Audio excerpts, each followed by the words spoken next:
Hey everyone, welcome to episode 95 of New Slang. I am your host, music journalist Thomas Mooney, and today I am joined by singer-songwriter Ruthie Collins.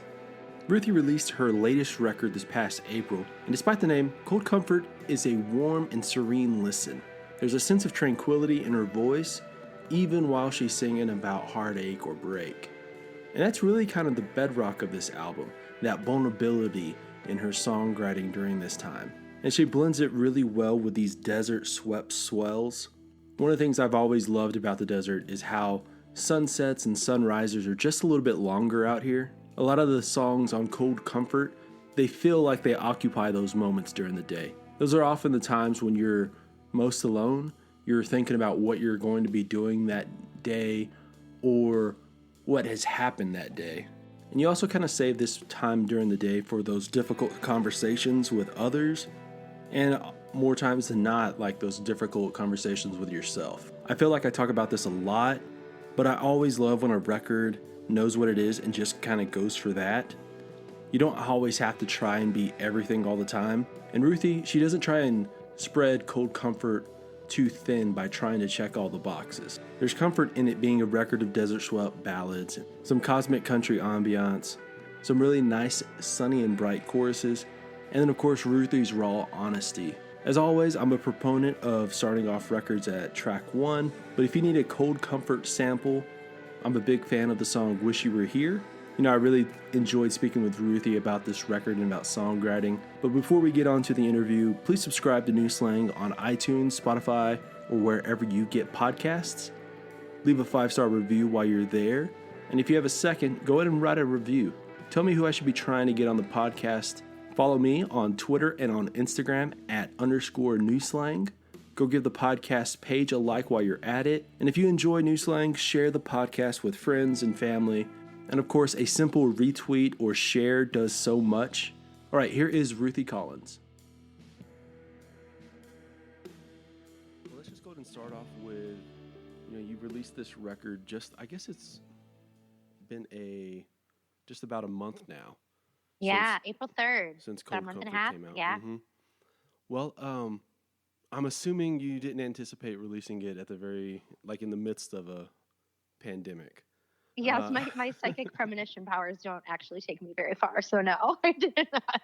I did not think I would be releasing my record from my mother's piano in the house I grew up in, but it was a unique experience for sure. Yeah, so was that something where obviously at that point you were the gears are already too far. They're rolling. Too far. Yep. So did you, as far as touring schedule and all that kind of stuff though, did you guys just put it on pause and are hoping to move it to the fall or the spring of next year or something like that? I'm like so many other people. A few of them have been rescheduled for the fall and a lot of them are just still on hold. So we're kind of just waiting and seeing. And basically, I've just focused all of my energy on online shows for the foreseeable future and just ways to make those interesting and extra special for fans since we can't actually get out there and see them in person. Mm-hmm. Well, I guess that's obviously with this whole thing, it's made people adapt. Yeah. What are you at what point did you go, oh, let's try this out with a live show? Or sure. With the streaming shows kind of thing? Yeah, I started hopping on lives immediately, and it took me a minute because I think, I was dealing with the kind of mourning the spring of 2020 at first, so it took me a second to get over that emotionally because at first I felt like everyone was just going on live and the pressure to just hustle through and just kind of shut your emotions down was a little too much for me. So at first I was a little resistant, but then I figured out that my mom's, practical dial-up speed internet was not going to be working for me. So, I went through the rigors of upgrading all of her systems and all of her built. She lives on a farm and I came up here to quarantine with her. And so just getting the technology set for that. And so then once I had good internet, which is the first thing, I just realized, hey, this market just became so saturated. Everyone and their mom is on live all day long. I could tell a huge difference even in numbers from the first week I did a live to the second week. It was almost half. And then I looked on Instagram and it was there were 50 people on live at that exact same point. So I was like, okay, I'm going to have to do something different. I'm going to have to find a way to make these unique. So I sort of dove deep into the technology hole, which is not something I ever really wanted to do, but, adapt, pivot. And so I learned OBS, Open Broadcast System, and Crowdcast is the majority of how I've been doing my shows, so that, I can set up intro videos, I can pipe in pre-recorded video to keep people's attentions, I can zoom in guests, and it just looks a lot better. You can stream in HD and have high quality audio that way. But it's been like 14-hour days, no days off, like so much technology overload, and your brain is spinning, and it's just insane. So I'm just trying to figure out a way to make it to stand out, essentially, because it's just, the market is so oversaturated at the moment. Yeah. You probably weren't expecting like no, crazy tech thing from me. Well, no, that's the thing though, is like, there has been just so many shows, so many, I guess, like where, you'd go on and there'd be so many people, I guess, trying to get that prime time, like 8 p.m. or 9 p.m. hour, and it's like, I don't know, maybe some morning shows or something, like some afternoon shows for some of y'all. I do a lot of happy hours. And then also trying to figure out what time to go live when you have people listening from all over the world is like kind of, can be tricky too, because you need to make it like not so crazy late for the UK people, but then you kind of lose your Pacific Coast people, so it's interesting. We did a live show last night and I had people, watching from Australia, and it was 8:30 in the morning and it was 6:30 Eastern time and 11:30 in the UK. So that's hard too. But that's one of the things I found about Crowdcast that's cool is people get sent the link of the show and then they can watch it at any point that they want. They can watch that link at any point. Mm-hmm. Well, one of the things I guess that's been really interesting with all this has been the obviously, when you play a live show, there's that crowd interaction. This crowd interaction is so much different. How is, I guess, like, has that been surprising for you as far as, like you finish a song and there's no applause, there's no one talking, there's no ambiance in the crowd. There's a lot more reading, obviously. It's really awkward. It's really awkward at first. And I was talking to a friend of mine, Nikita Carmen, and she was like, she said it out loud, and I felt so much better after I heard her say it. She was like, why are lives so exhausting? And I was like, thank you for saying that. She's like, you and I play 4-hour sets all the time. We've been doing it for years, but a half-hour Instagram live makes me want to sleep for 8 hours, and I was like, thank you for saying that. I feel the same way, and I think it's literally, you lose that exchange of energy. There's no energy coming back to you. So you're just putting it out there and not getting anything back. And it's actually exhausting. That's why Instagram Live, like going live with a friend or Zooming in other guests, makes it so much better, because at least they can, last night I had Nikita actually and Natalie Silva on with me, and we did a Taylor Swift tribute show just for fun, because I'm also learning that themed shows are really good for getting repeat customers to come back, because you can't play the same show every night if you have the same people, and it was so nice, because after the song, I would hop right to the screen where it's all three of us, so we could clap for each other. And it was like, oh my God, I haven't had anyone clap for me, or I haven't clapped for someone like in 2 months. This is so much better. So it's a lot better if you have someone on with you. And if you don't, it's awkward. You feel kind of foolish, but you get used to it. Yeah. I think what's been kind of funny is like watching people after they finish a song and then they like lean in and like are like reading the comments, and then like there's like that delay. And it's so funny. Like, and then like 20 seconds later, they're like, "Oh, thank you." Yeah. Where they're answering a question or something. What I mean? It's just so. I guess it's so much easier than dealing with, bullies or anybody like just yelling in a crowd, though. So I mean, there's less hecklers for sure. Although I guess I did have a heckler in one of my Instagram lives a few weeks ago. My sister told me, and I was like, "Ooh, that's how you know you've made it. You got the hecklers on your live. Like, what are you even doing here?" Yeah. You have to. Funny. Yeah, the hecklers on on a live show. That means they searched out for that specific show. Yeah, it's like, what's wrong with you? Yeah. Be a nice person. You mentioned Taylor Swift theme shows. I feel like it feels like with I guess with most guys are not fans of Taylor Swift. So I come across as like a Taylor Swift apologist in a lot of Yeah. ways. What is like your favorite, not to put you on the spot, like what's your favorite, we'll call it like era of Taylor Swift. What's your favorite? Sure. I guess I would have to be, well, so we asked this question last night. I was like, if you could only have one Taylor record, what would it be? And I'm a toss up between 1989 and Reputation. I guess I would, but if I had to pick a desert island, it would probably be Reputation. So I would say 1989 was probably the record where I went like, oh, you're not just like a female singer-songwriter that I really respect and think is great. You like might be the songwriter of our century. Like I really mean that. I mean, when I really started digging in her songwriting, that is what I respect so much about her. She's an actual genius. But yeah, I think Reputation for me, it's just, and her music is just fun. And my music is so serious that sometimes it's just nice to listen to something that's just like fun, but still dramatic. You know, I love the drama of the Taylor show. So yeah. I'm a big fan, not ashamed. That's what I think there's a couple of aspects. She has probably been like the most influential songwriter of our generation simply because like if you talk with a lot of female artists, it's like, oh, she, when she was coming up as when did she start? Like when she's like 15, 16 as a teenager, it made a whole lot of people pick up the guitar and say, hey, I can sing my own songs. And, I'm like on that line of like the drama aspects of it, because like obviously there's very tabloidish of like the, who's her boyfriend? Is this like relationship real? Is this like all that kind of stuff? But for the songs, if they didn't have that aspect in them, then like you wouldn't be really listening because like how would you be relating to those songs? You know what I mean? That's true. That's true. Go ahead. And I think it's so interesting too. She's just an interesting case study because people loved to hate Taylor Swift back in the day. I mean, they loved to hate her. And it was always just like, so I guess the thing was like, people didn't think she had a good voice.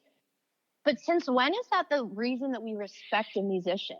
You know what I mean? Like, since when is that the number one reason that we go, you are an artist that like decades from now people will be talking about because you are an exceptional singer? It's like, sure. But to me, that's kind of like the vehicle that the art is come out of, And I'm like, but no one would like dispute the fact that Bob Dylan didn't write amazing songs. He might not be technically the best singer of all time, but it was always so interesting to me. I was like, but the songs, guys, but the songs, Right. So I just think she's so interesting. And then, like once my Too Cool for School sister started liking Taylor Swift, I was like, oh, well, everyone likes her now. Now it's like cool to like her. Yeah. You know what was a weird thing was when Ryan Adams covered 1989 and then it was like this, like all of a sudden she got all this street cred just simply based off. Do you think that was a media? I don't. As far as him like covering the record, I don't know. I think it was kind of a genuine thing from him. Yeah. Because he had done this kind of thing before, where he had covered. It never came out, but like he had covered the Strokes' first record as like a bluegrass record, and that's kind of like one of those like, rumored mythological demos or something out there that you can't ever find it. Yeah. But like. So I think it originally because I think it just was like one song he did originally. Yeah. And so I think it was like from a place of like actual. You don't think she paid him to do it, is what you're saying? No, I don't think so. But I think that like what was so weird about that though was the media going, you know what? Actually, these songs are good. Yeah. We just needed the proper lens to go through, and it was just it was just such a weird. And I think she's so smart that's why I'm like, I'm not saying she did, but it's like I just think she's a smart businesswoman, and that would be a very smart move to make. I think it worked well in her favor. But yeah, I'm I was always a big Ryan Adams fan. I hate that I have to say I was always but so that was a really cool record. I really enjoyed that. Yeah. There is this, it's interesting you say that about Taylor because there's this article that came out a couple of years back, and I think it's on the ringer.com.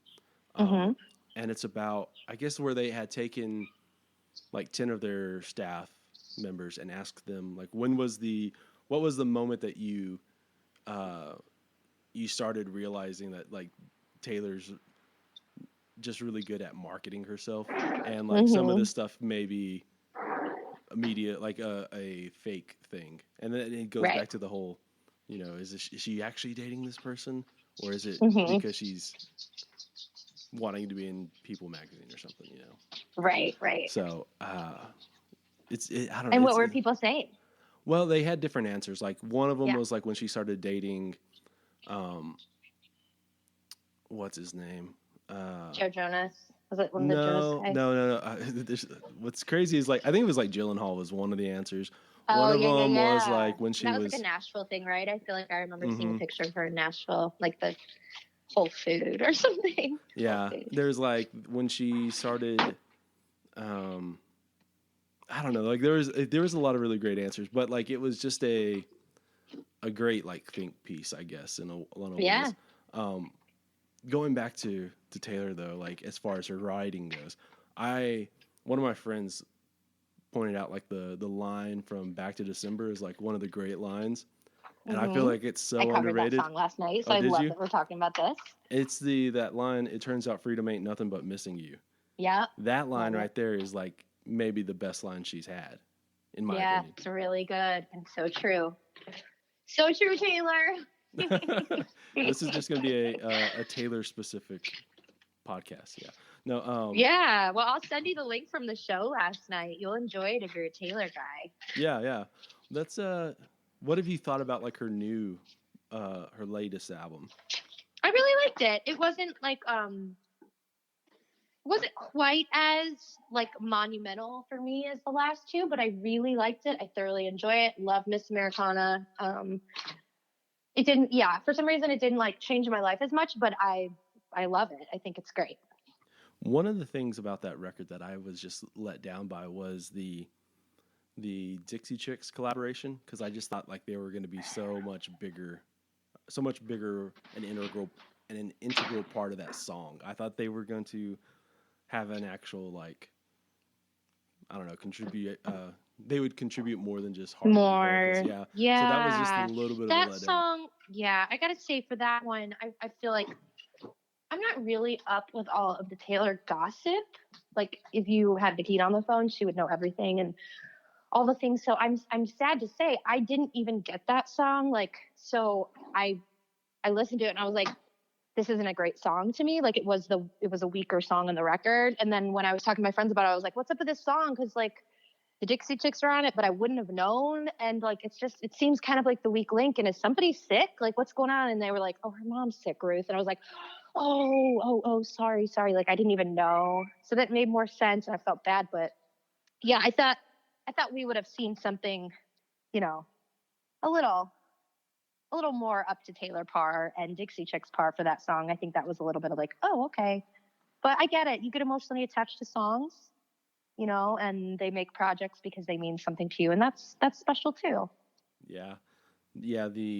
It's a weird, I guess, thing that's been happening like the last 10 years has been that like featured artist, or like the primary artist releasing a song, then it says like featuring insert name here, but then like if this was like 15 years ago, you wouldn't have known that person was on that song unless you looked at the liner notes. Right. It's like a that, background vocal. yeah, like feature. yeah. I don't know, like I guess that's a marketing ploy. It has Gotta to be. be. But like Yeah. that's such a weird, like, oh, why is this person mentioned on this song? Like you could, Mm-hmm. I don't know, mention it in the article, I don't know, or if you ever do any press on this record. This episode is sponsored by Smith Iron and Design. It's owned and operated by one of my good friends, Aaron Smith, and his dad, Sonny. As the name implies, Smith Iron and Design specializes in creating custom metal and woodwork. They have a vast array of metal signs that are perfect wall decor that'll tie a room together. They design everything from welcome signs to family crests, flags, and Texas cutouts. They have a series of these metal wreaths that are perfect for your front door, and you are able to change them out depending on the season. Are you a sports fan? Well, there's nothing better than having a giant logo of your team on the wall of your den or office. When it comes to signage, the possibilities are really endless. What you should really do, though, is head over to smithironanddesign.com to get a look at their vast portfolio. That's smithironanddesign.com. I'll throw a link into the show notes as well. They don't just do signs either. Some of the smaller items are custom bottle openers and keychains. Then they also have bookshelves, TV stands, nightstands, and fire pits. You know, it was about a year ago, Aaron built me a custom shelf. I needed something new to store some of my vinyl, and everything I had come across, either the shelves weren't big enough for LPs, or it looked too bland or cheaply made, or, to be perfectly honest, too expensive. So I wound up talking with Aaron, and about a week later, I was able to pick up this custom shelf unit that's just been amazing. It's incredibly sturdy, has a bit of a rustic feel. In my opinion, one of the best parts was just having so much control in the process. You can get them as tall as you want with the shelves at the perfect depth and length. Again, for me, this was for storing vinyl, so they had to be a certain height and depth. I've been thinking about getting a custom bookshelf companion piece soon as well. Now, for the most part, they primarily serve the Lubbock area and the South Plains, but for some of their smaller pieces, they're able to ship nationwide as well. Again, smithironanddesign.com. Now back to the show. Yeah. You mentioned, you're up in New York with your mother. Mm-hmm. What was it like growing up in a state, I guess, that isn't, known for its quote unquote country music? Mm-hmm. Wow. If you could see where I am right now, you'd be like, that really doesn't look like what I was thinking. So I'm in a little town called Fredonia, New York, which is about an hour between Buffalo and Erie, Pennsylvania, and it is extremely rural. So it's right on Lake Erie. My dad lives in Casadega, which is even more rural. But country's huge here. It's hunting and fishing and four-wheeling, instead of four-wheeling, it's snowmobiling. It's kind of like what I say about it to kind of make people understand that it is pretty darn rural and very country. I was exposed to country music for the first time when I was in middle school and fell in love with it. But that's kind of the thing here. It's farmlands, and it's not New York City by any means. I can drive to Nashville in about the same time that I can drive to New York City from my mom's house. So it's pretty crazy. What you get, you're in Texas, so big states are wild. But yeah, it's not what you would expect when you're in New York. People would always be like, you got a banjo singer from New York? And I was like, well, yeah, but it's not what you think. So it was pretty normal, I'd say. Yeah. You have to remind people that the band recorded all these great records up in Upper New York. So yeah. And that's not that's cool. I don't think I knew that. Where did they record them? Woodstock. Oh yeah. Which totally. I don't know where. I'm not a geography guy as far as New York goes. But I don't know how close that is. I'm not a geography guy at all, so I would be like, and that's probably 7 hours away. In what direction? No clue. But yeah, that's really cool. Turns out there's some really nice studio in my town. A girl who Airbnbs her house 2 doors down from my dad is like, oh yeah, Vanessa Carlton stayed here, and Keen, and I was like, wait, what? Flaming Lips record here? And I'm like, where's this person? And can I come over and hang out with you and see your studio? Because I thought that I was the only musician in 100-mile radius at this point. But turns out there's quite a scene up here. Yeah, I wonder how much of that has to do with people making destination records. Where it's got to be 100% that, because I think most of them come up in the winter time, so they're probably like, oh, snow on the lake and it'll be cozy, and which it gets cold. Sometimes it snows way more than you'd like, but I think that would be really fun, actually. Yeah, how was Cold Comfort recorded? Was that, because it feels in a lot of ways if you told me it was a destination record where you were out in the desert, I could definitely see that being the case. How much of where would you guys do this record at, and how long did it take to?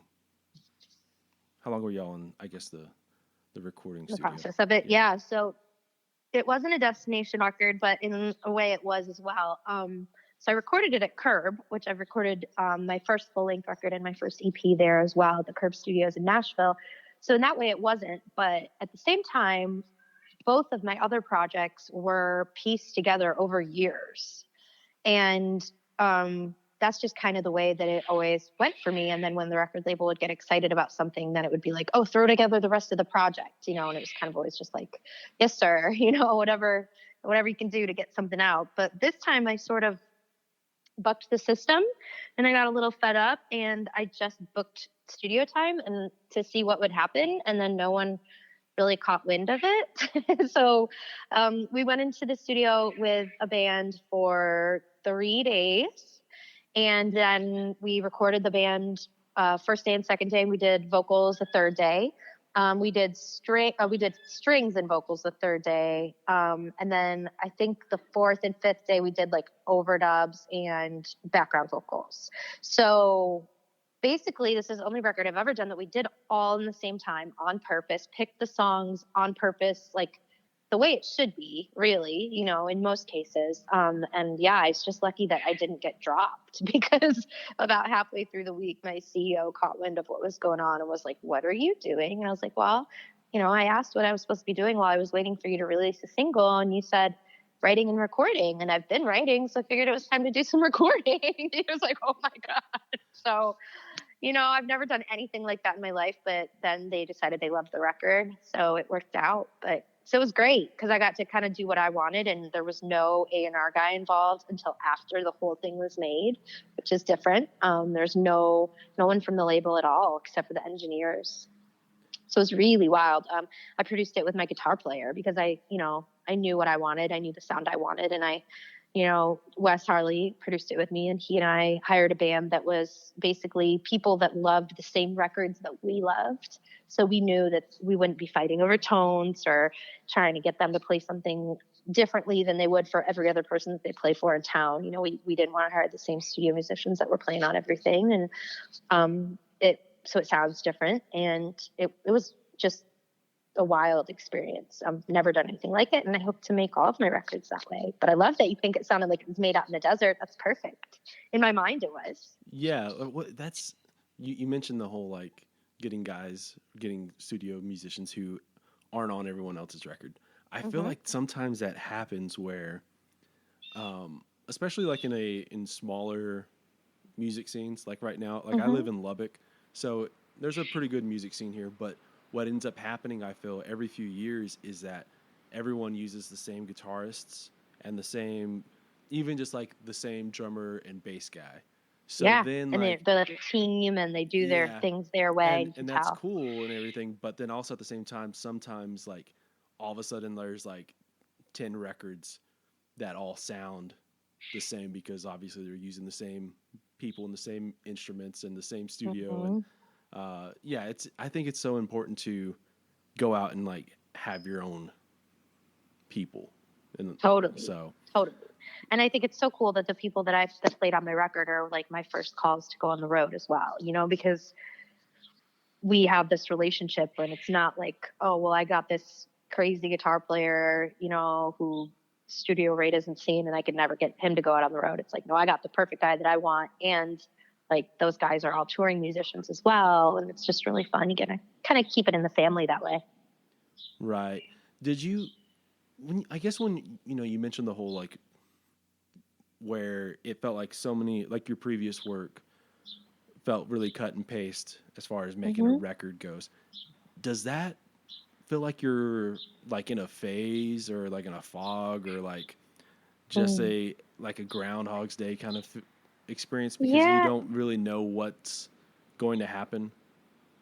Yeah, I think a lot of record labels just, and I'm not saying it's any fault of theirs, but sometimes it just becomes about business and not necessarily about the creation of art. And they just throw stuff at a wall a lot of the times and just see what sticks. And then they do the same thing over and over and over if it sticks, And I think in my life and musically, I was just sort of being a people pleaser for a really long time. And I was just had this idea that I was just so lucky just to be doing music at all, and I let that belief kind of just like let me be guided into what someone else thought would work. And when you're on a major label, it's pretty normal, I think, for the most commercial stuff to kind of rise to the top.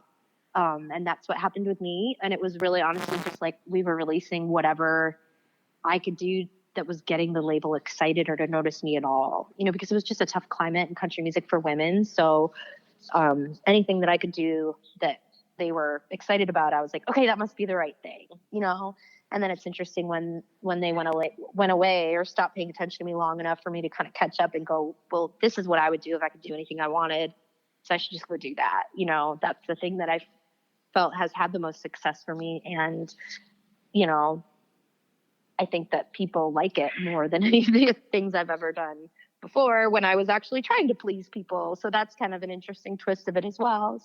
But yeah, it's been different. It's a lot of it's just growing up. And for me too, it was just like, I couldn't sing. I had just gone through too much in my life that I couldn't sing shit that I felt like I didn't care about anymore. Like I couldn't sing songs that weren't real or things like my life had just gotten too serious and I wanted to sing about that stuff and not just like whatever was going to get a 45-year-old male PD in Arkansas excited and want to play my music on country radio, Right. So it was a turn for sure. Yeah. I guess like one of the things that I always constantly worry about if I was making a record, or the things that I would worry about, is that are we taking so long to make this record that the songs that are on here I'm not going to feel as good about, whenever I have to play them live and actually promote the record, because just that process is so long. With this record though, you obviously, you mentioned, you guys went in there, cut the record. These songs are a little bit more from a, they rose to the top for you as far as like, these are important songs. Yeah. Like, I guess like it felt like, and I mentioned a minute ago about this feeling very desert swept or like Laurel Canyon vibes, that kind of thing. Thank Right? you. Thank you. Was it something like where you just feel more comfortable when you just make at least a step in a direction, even if it had been the wrong direction, you just have to kind of like, you wanted to have that control, that power? Well, I think that I learned that I was never going to be successful if I was doing something that wasn't authentic to begin with.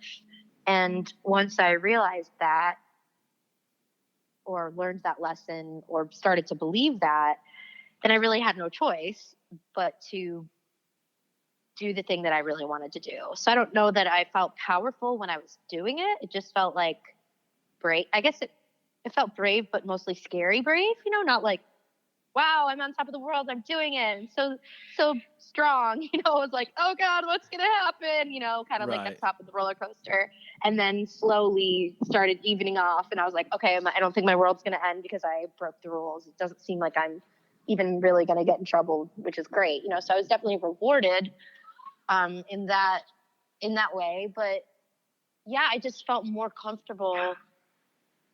It just, yeah, it was just, I don't know. It's kind of like all of a sudden I felt like I was wearing clothes that fit me or something, I didn't feel like I had like a costume on. I didn't feel like I had to be like a country Barbie doll anymore. That was nice. But yeah, it just, I don't know that I went into it trying to go like Laurel Canyon or like 70s country, or I don't even know what it sounds like, 90s sometimes to me. It just was like, this is what this song needs to be.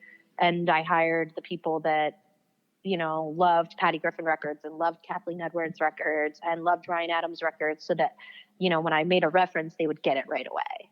And so, yeah, that's just kind of the way that it ended up sounding. And I'm thrilled about that, but it wasn't necessarily intentional. Yeah.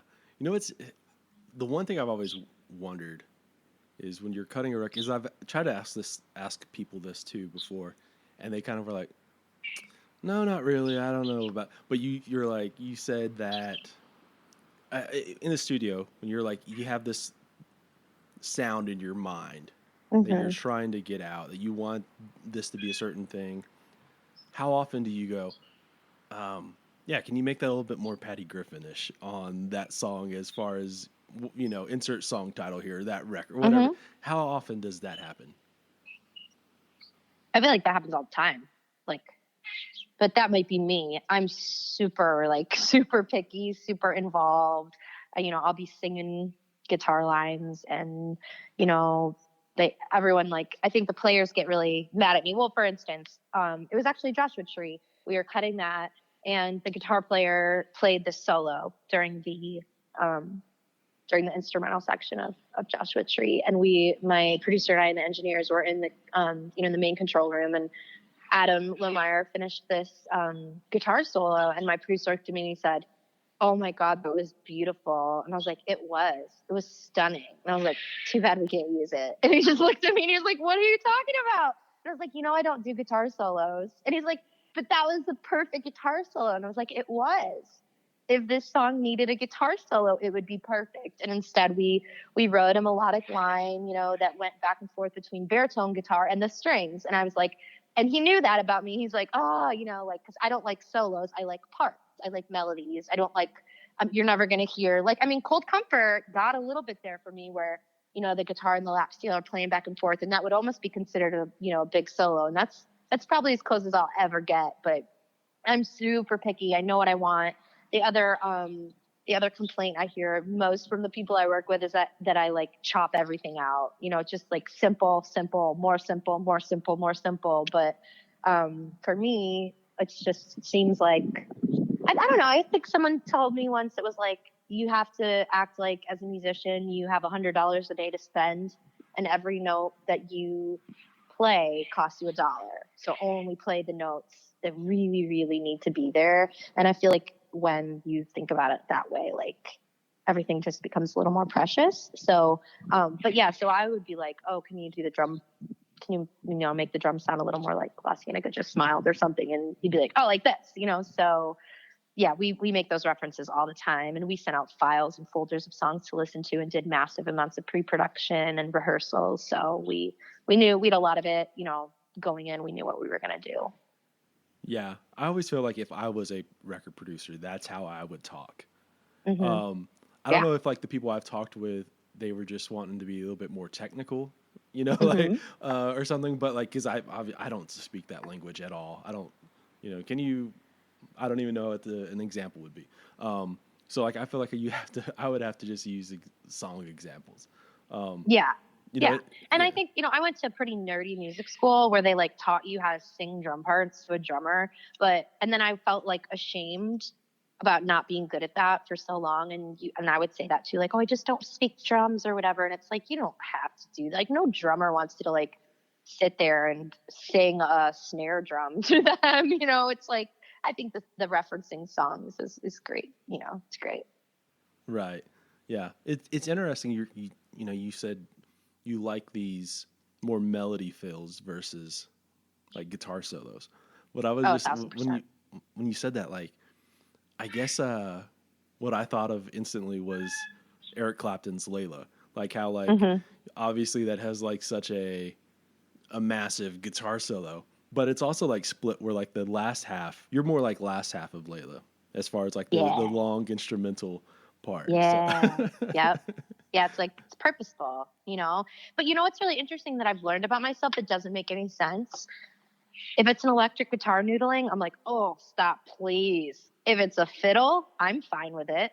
If it's a dobro, play all the notes. Like, that doesn't make any sense to me, but for some reason, it's something about electronic instruments noodling, and I'm like, "Oh, please, too much." But if it's an acoustic instrument noodling, I'm like, "Oh, now it's Irish music, and I'm happy." It's just like, that doesn't make any sense, but I'm very particular about it. I don't know why.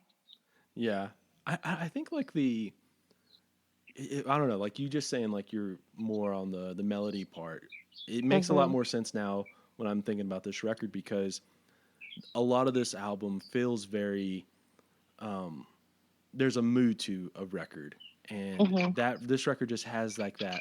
I was thinking about how there's I guess with melody and like just instrumental parts like that, they create melody better probably as far as like an atmosphere, an Mm-hmm. element like that. I feel like this record, there's a lot of, I guess, like you balancing between dark and light. There's a lot of like dark elements, and then there's a lot Yeah. of like lighter elements. Was that part of when you were wanting to go in, going, this is part of the core of this record, that going back and forth, the balance of that? It was. I think also it was just like going back to that, just going, I guess this is who I am. This is what is happening in my life. These are real things that are happening to me, and it doesn't feel authentic to not dive into that. So it was just kind of like, well, it's almost like in a business, you niche down, you know? And I realized like, it's okay if I'm the girl who sings like introspective, sad songs. Like I've started to realize that that's what people wanted to hear from me. Just because you hear like up tempo positive all the time, and that's all anybody wants you to write or sing in Nashville.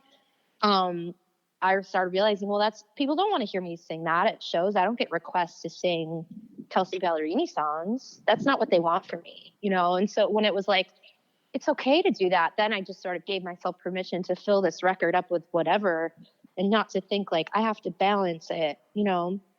I have to have it this many up tempos because if I want this ballad on there, I have to have 4 up tempos, you know? It's like, no, just like cut the songs that you feel like are important to you in your life right now, and don't worry if they're too sad or all sad. You know, I think there's 11 songs in the record, and I joke that there's 10 sad ones and 1 angry one, you know, but all of that sadness let me get to the light in my life, you know, let me get to the hope, but I had to kind of like feel those emotions all the way to get to that place. So hopefully there's some light on the record as well. Yeah. I guess like, you know, you mentioned that these songs are like from like a 5-year period or so. What was there was what like what's like the song that ended up like on the cutting room floor? That is there like a batch of those that you felt like Yeah. these could have been on here? What were those songs Yeah. like? Oh gosh. I think I sent my producer like 30. So there's quite a few that didn't from this era. And then there's Joshua Tree I wrote the week before we went to the studio. And I sent the work tape to my producer like 2 or 3 days before we went into the studio. And then when he sent me his list that he thought these are the 11 I think we should cut. And I was like, Joshua Tree? And he's like, yes, but you have to stop writing songs now, like nothing else. So, I mean, there's a song from, I think 8 years ago on that record. And then there's a song that I wrote a week before we went to the studio. But so yeah, some of them got cut last minute actually. Mm-hmm. You know, a lot of these records, or a lot of these songs, not a lot of records, a lot of these songs, you know, they are dealing with very tough situations in your life.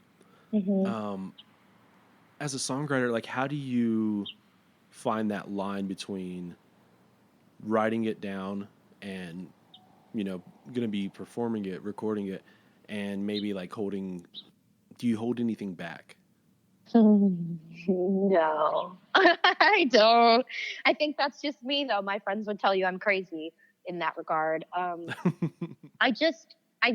That's another one of the things that on this record, I just said, like, just if we're really going to be ourselves here, one of my things about my personality is that I don't really do small talk. I can, but I don't really give a shit about it. You know, it's like I'm the person in the meet and greet line that people spill their entire life story to within 30 seconds of meeting me. And I do as well. You know, I can be an oversharer, but I just decided to lean into that and let it be something to celebrate. And so in the hopes that that would give listeners the freedom to feel like they had a safe place to be themselves and just be the whole version of themselves, whether that's like, you know, too vulnerable or too sensitive or an overshare or whatever it is in the moment that they're feeling is true to them, like, and to be okay with that. So, and my friends joke that I'll say anything on a microphone and it's almost true.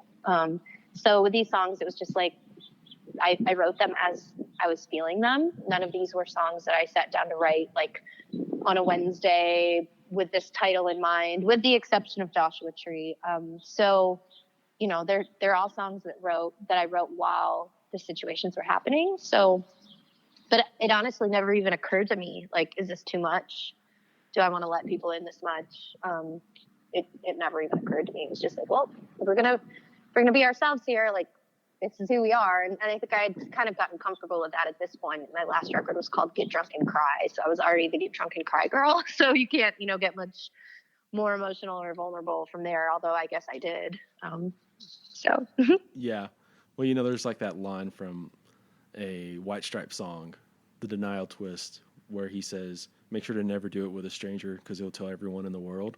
That I feel like it's very applicable for a lot of songwriters, but I always wonder where that line is, because obviously you can, I guess maybe you can damage a lot of relationships, not even with partners, but with family and friends if they feel like you've gone too far about it in a song. Yeah, and I know that there are some people in this world that would say I have.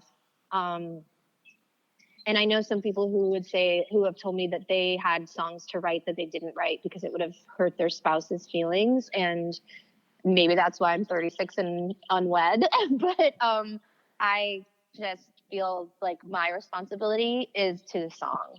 And anyone that I'm ever with has many caveats that they know by this point that I'm going to do what's best for the song. That doesn't mean I'm not an amazing girlfriend and very caring. I am, but it's like, if you hear the song from me, you're going to know, like, take this with a grain of salt. I was making this as true to the moment as I was feeling. I don't always feel like this, but I'm never gonna, maybe one day if I have kids and I have a fight with my kid, I'm not going to write a song about it. Maybe that would be the line for me. But like my relationships, they all know, like, this is me, this is my art, and I feel a responsibility to the art. Kind of sounds a little pretentious as I say it, but I feel like people understand. But I have had some, not spouses, but like ex-girlfriends of people I wrote songs about, not too happy about it. And, write me letters and stuff. And I was like, well, if you don't know that this is a song that is, because songwriting is true and it's authentic, but it's not always 100% authentic. You know what I mean? Like a lot of the times Right. I take an emotion that I'm feeling in a moment and then I blow it up as big as I can, right? To make the best song that I can. So there's songs on the record that, like, I had people be like, well, you wrote this and this broke us up. And I was like, well, you should know by now, honey, that this song is not truth. Like there's moments of truth in it, but it's not, this is a moment. And I feel like most people in the music community get that. And then I remember that I have to like remind people who aren't in the music industry, like, no, this isn't necessarily how I'm going to feel for the rest of my life. Like just because you write a song about being in love with a person doesn't mean in 15 years you're still going to be in love with that person. It's, it's just a snapshot of where you were in that moment when you wrote the song. Absolutely. That's what I was going to actually bring up. It's like, I bet they don't hate the love songs or like the songs that like, hey, I appreciate you so much, Oh, right. Yeah, they love those. But it's so funny. Like I'll have I wrote a song about a guy a while back and I sent it to him and it was like about miscommunication and how like frustrating that was. And I sent him this song and he was like, who's that about? And I was like, oh my God, like this is too much. So yeah, it's always one of those things when you start in a relationship with someone, you have to kind of sit them down and go like, okay, I'm going to play you this really sweet song, but it doesn't necessarily mean that I'm like trying to marry you. Okay. Like this is just a nice song and, but yeah, you hope they get it. But, I've never really had anyone write songs about me. I've had like maybe one or two songs written about me. So I'm like, I want to know what that's like. Cause there's lots of guys out there that I've sent work tapes to and been like, hope this doesn't freak you out. This episode is sponsored by Wicker's Mesquite Smoked Jalapeno Jelly. It's owned and operated by my buddy Wes Wicker, who makes the jelly in small batches for the best quality and freshness. He smokes the peppers with mesquite and uses pure cane sugar to make the jelly. What you get is this great blend of smoky, sweet, and spicy. It's addictively savory. For those uninitiated, Wicker's is a great addition to any chef's kitchen. Part of what makes Wicker's so great is just how versatile it really is. For starters, it makes a great meat glaze. Throw it on a batch of hot wings, use it on some pork ribs, some pork chops, really whatever you can think of. Eat it on biscuits, cornbread, bagels, or toast. throw it on a ham or turkey sandwich. Another super simple but effective way is to get some cream cheese, throw some Wickers on top, and then grab your favorite cracker. Wickers is currently stocked at a handful of places in Lubbock and on the South Plains, as well as some Fort Worth and DFW locations. But the easiest way to get your hands on a jar is to head over to wickerstx.com. That's WICKERSTX.com. I'll throw a link into the show notes for good measure. They currently come in 2 varieties, original and now hot, if you need just a little bit more kick in your bite. You can order anything from 1 jar to a case of 12, whatever fits your needs. Again, that's wickerstx.com.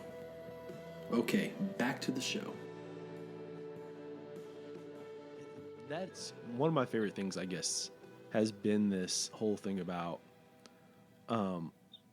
obviously, as an artist, you mentioned, like, you know, you're taking this emotion and blowing it up to make it into a song. Mm-hmm. Sometimes, like, a lot of fan bases have a hard time splitting the song personality, that persona of that song, with the songwriter. You know, that, like, this is 100% true, and this has to be you, and this is you 100% of the time, versus this was a moment, or this is a flash, or this is somebody completely different. I find that an interesting aspect of art, and I guess, like, the consumption of art. You know, like, how do you split that off between, as a fan, like, how do you know what I mean? Like, that's an interesting line too. I feel that is, I guess, like, some people just never realize, you know, it's like, for them. Well, I think I remember having a songwriter friend say to me, like, maybe 5 or 6 years ago, he said, you always want to make sure that you're the good guy, you know? So he was only cutting songs that he felt like he was portrayed as the good guy in. And I remember thinking, oh, that's really cool, but I'm not doing that, you know, like, that's not what I'm doing now, because I'll put a hat on, you know, because I don't want to think that I always have to be the hero, because I'm not. I'm a human. And how is that relatable? You know what I mean? Like, I don't want my listeners to think that they always have to be the hero, because that's just not life, you know? And sometimes you are the bad guy for a second, you know, but as long as you're trying to do the right thing and do what's best for your people and try to love people as best as you can, like, we're all going to make errors of judgment. But, you know, I'm, you know, I wrote a song called Bad Woman, but I'm not a bad woman, you know? But I think it's like acting sometimes. It's like, it's good to put those different hats on and take them off at the end of the day. And I think that anyone who's only singing songs from one human perspective is probably having a hard time taking their costume off, you know? Yeah. I think that would be hard. Yeah. That is very, I wish people would realize that, because, like, the good guy, the good, I'm the hero of the song, you know? Because I guess you look at all of your favorite artists with, like, these rose-colored glasses of, definitely, they are always in the right, and, you know, a lot of times, no, like, you guys are, like, misinterpreting this song. This person is actually showing you all the reasons why they're bad, or, like, in, you know, in that moment or whatever. I've just as an example, BJ Barham of American Aquarium. He's got that song, I Hope He Breaks Your Heart. And that happened in a very intense moment. And, of course, he's had to sing it for 10, 15 years now. But I guess, like, when I've talked to him about this, where when he wrote that, it was this incredible, you know, intense feeling. This feeling of, man, I hope, like, you have your life ruined by this guy the way you ruined my life, all that kind of stuff. Yeah. But, like, over the years, he's realized, like, he's not the good guy in this song, but, like, the general fan base will always, like, view him, the narrator of that song, as, like, the good guy. Yeah. Know? Yeah. So, because he had his heart broken, he was the victim. Right. And, you know, that's not necessarily a bad or good thing either. You know, I'm really big on that. I do a lot of, like, the self-help, self-care stuff. I, like, read all the books. do all the practices. And I'm really big on the whole like emotional ladder. And so in that instance, in that song, like he was putting out blame, right? Which is technically a negative. We would call that a negative feeling. But the thing about blame is it's a couple steps higher up the ladder than depression. So he was actually doing the healthy thing to get himself up the ladder to, anger, which is better than blame, maybe. And then like maybe anger gets you to like grief, or not grief is way down, but it might get you to boredom eventually, because you might get bored of blaming someone, and bored is way better than depression, because after bored you can get to hope. And if you're hopeful, you might be able to get to like happy and joyful and grateful one day. So it's like we're all feeling feelings, and that's great, so it's like he wasn't necessarily being the bad guy there. He was just doing the thing that he needed to do to get through like all the levels to become like over it. So that's really interesting. I like that. I like when people take chances and write and make art from those places that are not so universally celebrated as, maybe good or moral. I think that's really interesting. Right. Yeah. Like we always want the outlaw country, right? So, yeah.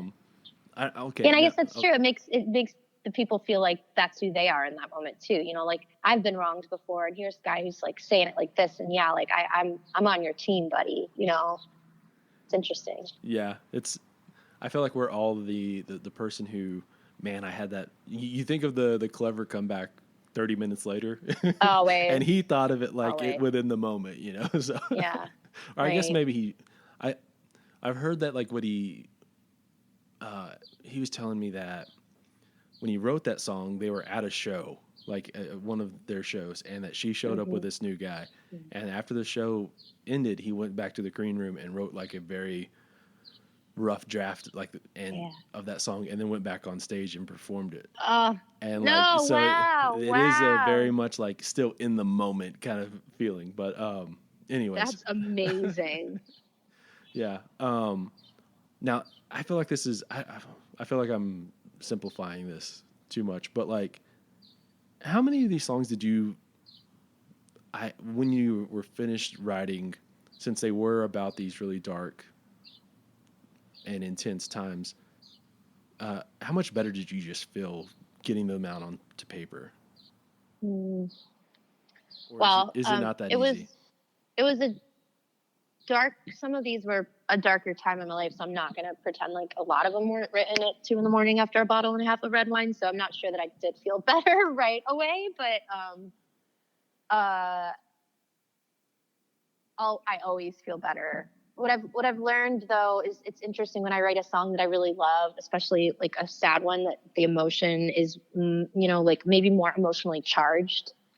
I tend to obsess over it and listen to the work tape like 100 times, and then I can get kind of stuck in the emotion, which is sort of, I haven't figured out what to do with that yet, like how to make that healthy, because I think it's important, because when I write a song and I can't stop listening to it, that usually means it's a good song and that it's something that I need to release. But it's not necessarily like healthy for my heart to kind of dive in and like feel those feels so much. So I don't know. I don't know that there are a lot of songs on this record that I did not feel better after I wrote them, because I didn't like write them and release them. Does that make sense? Like not release them to the world, but like release the feelings and release the emotions and like breathe easier afterwards, because I kind of let the song take me down, if that makes sense.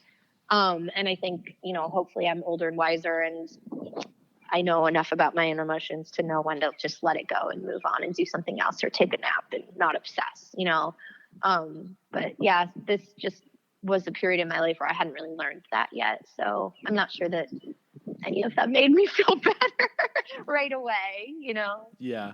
Well, I don't know. Like that's why I was saying, like, I don't know if it better is the right word, or if you just feel like I don't know, like a little bit of something off your chest, or you know what I mean, like a weight off your chest or something like that. I think writing always off feels that way, and there's always a sense of accomplishment. There's nothing. When I finish a good song, I'm just like, I can watch TV for an hour. Like I'm good. I have expended what I was put on the earth to do. again today for what another time, you know, and now I can like, whew, there's always that kind of thing in me that's like, when am I going to write my next song? When am I going to write? And I write a lot, and I go through stages where I write a ton. So if there's a week that goes by and I haven't written, I get paranoid and I start to not feel like myself. And then, you know, my friends or relationships will be like, well, just make it up. I'm like, I don't do that anymore. You know, I don't do that anymore. So it's interesting. Kind of controls me. Yeah. Well, I definitely believe like there is this like writer's high, like after a song's kind of been done, or that sense of accomplishment. I've seen that not even just like I'm not writing songs, but when I've finished something, Yeah. you do kind of feel like this like I don't know, like you do feel this little bit of high, but also at the same time like this zap of energy. Oh, yes. I can't even form sentences after a long write. Yeah. What's like been like the not the like necessarily the longest as far as over a long time, because obviously you know you do work on editing a song over and it grows and stuff like that, but like what's like been like the longest time you've written a song in like one setting?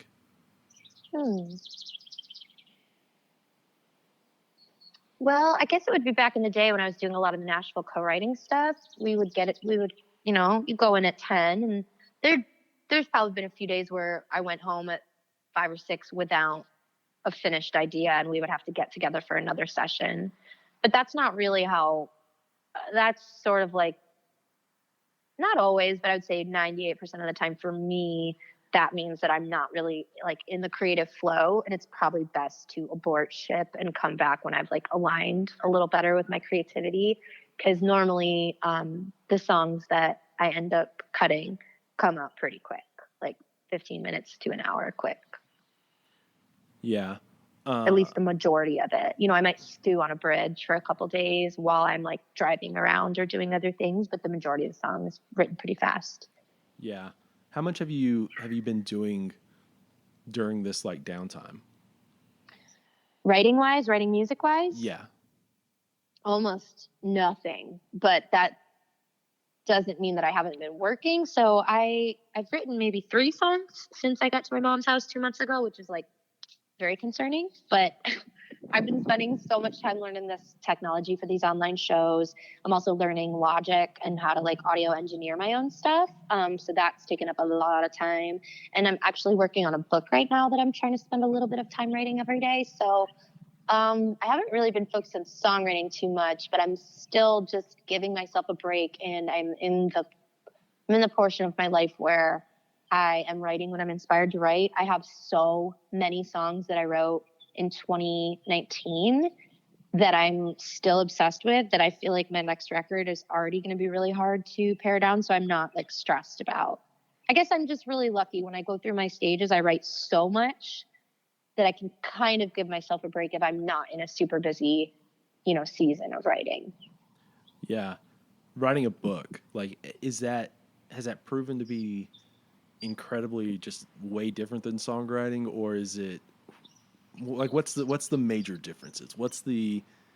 Is it like even like when you sit down to do it, are you setting up differently? Obviously you don't have a guitar, but like in front of a piano or something, but like is it a different mindset going in? It's a totally different mindset for me. And it's not anything that I ever thought that I would do. Although if you'd asked me when I was like 5 or 6 years old what I wanted to be when I grew up, I would always say like a creative writer, which is really funny. But I just have lived this great adventure in the last year and a half of my life that I just decided for myself I wanted to write it down, you know, so that like later in life I could read it back. And because so much of my story in the last year and a half is like unbelievable to even my own self sometimes. And it just seems like I wanted to remember it, and it felt like fun. And in my life right now, I'm finding that when I follow passion projects or relationships or whatever that just like light me up and seem like fun, those are the ones I'm having success with. So I really don't know I don't really know what I'm doing. I just know that I'm having a really good time, and I'm 70 pages into a novel. And I just realized that if I write for 6 hours a day, it would be done in 3 months. And I certainly don't have 6 hours a day to write. So It might be a two-parter. We'll see. But yeah, it's really fun. I'm just having a good time with it. And I would say that it's difficult because my brain doesn't write.